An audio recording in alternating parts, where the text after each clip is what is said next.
Curtis woke up with huge plans that morning. It was his third week in his new neighborhood, and he prepared to go check out the haunted house everyone talked about. It was a crappy story. They said that the people who had lived there mysteriously died in their sleep one night, and nobody knew until later when their remains were found rotten. They had always been strange, you know, Charlie, his neighbor, who had told him the story. Really?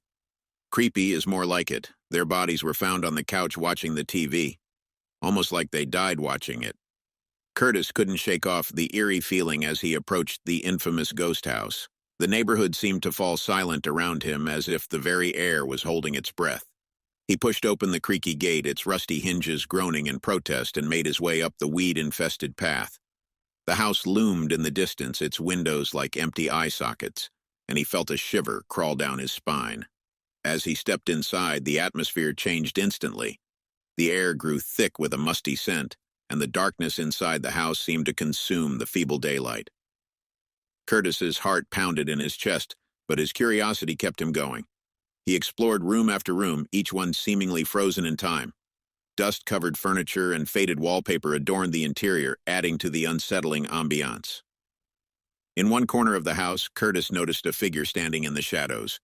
The shadow figure was tall and gaunt, with hollow eyes that seemed to glow in the darkness. It was impossible to tell if the figure was a man or a woman. Their presence alone sent chills down Curtis's spine.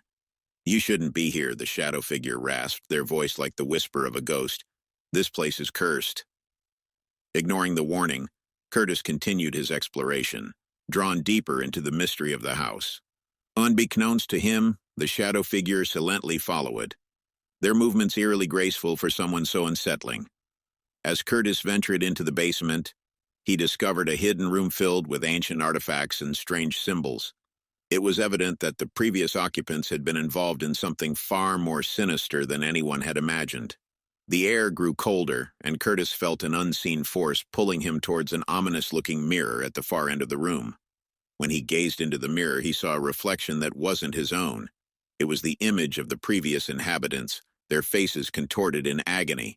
The room seemed to warp and twist around him, trapping him in a nightmarish realm. Panicked, Curtis tried to escape, but the door slammed shut, trapping him inside. The shadow figure stepped forward, its sinister grin revealing sharp, elongated teeth. "You fell victim to their curse," they hissed, their voice echoing in the confined space. "Now you'll be trapped here forever, just like them." A terrifying realization washed over Curtis. He had become part of the haunted house's gruesome history. The walls seemed to close in on him, and the air grew colder with every passing moment. He screamed, but his voice was drowned out by the malevolent laughter of the shadow figure.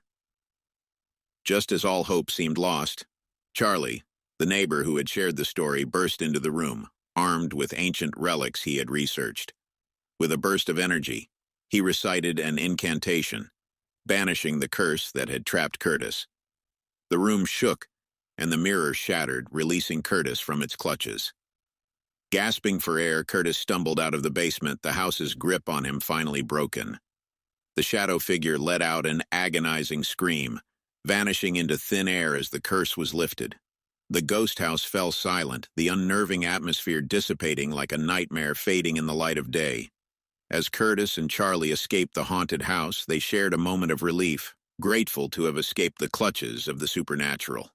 Little did they know, the story of the ghost house would become a cautionary tale in the neighborhood, a reminder of the darkness that lurked within the seemingly ordinary.